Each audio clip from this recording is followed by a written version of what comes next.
ಎಲ್ರಿಗೂ ನಮಸ್ತೆ. ನನ್ನ ನವ್ಯ. ತುಂಬ ಜನ ಏನು ಡೌಟ್ ಇರೋದಪ್ಪ, ಈಗ ಪ್ರೆಸೆಂಟ್ಲಿ ಇಲ್ಲಿಗೆ ಬರಬೇಕು ಅನ್ನೋ ಸ್ಟೂಡೆಂಟ್ಸ್ಗಳಿಗೆ ಅಥವಾ ನರ್ಸ್ಗಳಿಗೆ ಅಂದರೆ, ಅಕ್ಕ ನಾವು ಅಲ್ಲಿ ದುಡ್ಡು ಸೇವ್ ಮಾಡ್ಬೋದಾ? ಅಲ್ಲಿ ತುಂಬ ಜನ ಹೇಳ್ತಾರೆ ಅಲ್ಲಿ ಎಕ್ಸ್ಪೆನ್ಸಿವ್ ಜಾಸ್ತಿ, ಟ್ಯಾಕ್ಸ್ ತುಂಬ ಕಟ್ಟಬೇಕು ಅಂತ. ಬಟ್ ಅದು ನಿಜನೇ, ಟ್ಯಾಕ್ಸು ತುಂಬ ಕಟ್ತೀವಿ. ಬಟ್ ಎಕ್ಸ್ಪೆನ್ಸಿವ್ ಎಲ್ಲ ಕಳೆದು ಟ್ಯಾಕ್ಸು ತೆಗೆದು ನೀವು ಗುಡ್ ಅಮೌಂಟ್ನ ಸೇವ್ ಮಾಡ್ಬೋದು. ಎಷ್ಟು ಅಮೌಂಟು ಏನು, ನೀವೆಷ್ಟು ಸೇವ್ ಮಾಡ್ತೀರಾ, ಅಕ್ಕ ನಿಮ್ಮ ಬಾಡಿಗೆ ಎಷ್ಟು, ನಾನು ಅದನ್ನು ಹೇಳಿದ್ರೆ ಎಲ್ಲರಿಗೂ ಒಂದೇ ಥರ ಇರಲ್ಲ. ಸೊ ಅದಕ್ಕೆ ನಾನು ಅದನ್ನು ಎಲ್ಲೂ ಹೇಳ್ತಾ ಇಲ್ಲ.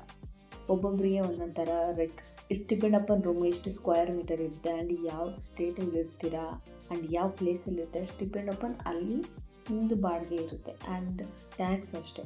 ಸೊ ನಿಮ್ಮದು ಸ್ಯಾಲ್ರಿ ಜಾಸ್ತಿ ಇದ್ದರೆ ಟ್ಯಾಕ್ಸ್ ಜಾಸ್ತಿ, ಸ್ಯಾಲ್ರಿ ಕಮ್ಮಿ ಲೈಕ್ ಆ ಥರ. ನಮ್ಮದು ಸ್ಟಾರ್ಟಿಂಗ್ ಎಲ್ಲ ಕ್ಲಾಸ್ ವೈಸ್ ಇರುತ್ತೆ ಟ್ಯಾಕ್ಸ್ ಕ್ಲಾಸಸ್, 1, 2, 3 ಆ ಥರ. ಸೊ ನಮ್ಮದೆಲ್ಲ ಲೈಕ್ ಮದುವೆ ಆಗದಿರೋರು, ಸಿಂಗಲ್ ಆಗಿರೋರು ಆ್ಯಂಡ್ ಒಬ್ಬರೇ ಇವಾಗ ಅರ್ನ್ ಮಾಡ್ತಾರೆ, ನಮ್ಮದೆಲ್ಲ ಟ್ಯಾಕ್ಸ್ 1ಗೆ ಬರುತ್ತೆ. ಅಂದರೆ ಟ್ಯಾಕ್ಸ್ 1 ತುಂಬ ಜಾಸ್ತಿ ಟ್ಯಾಕ್ಸ್ ಕಟ್ಟೋ ಅಂಥದ್ದು.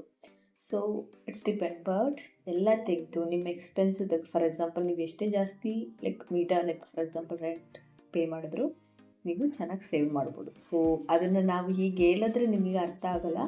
ಬಟ್ ಒನ್ಸ್ ನೀವು ಜೋರ್ ಮನೆಗೆ ಬಂದಾಗ ನಿಮಗೆ ಗೊತ್ತಾಗುತ್ತೆ ಲೈಕ್ ಹೌದು ನಾನು ಹೇಳಿದ ನಿಜ ಅಂತ. Because you can save more here.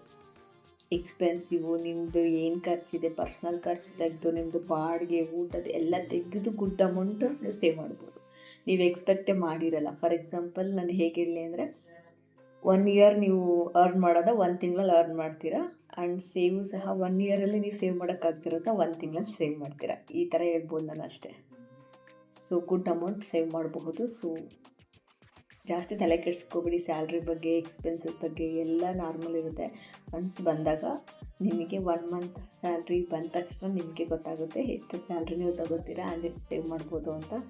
Don't worry about salary, just focus on your exam come. Okay, thank you, bye bye.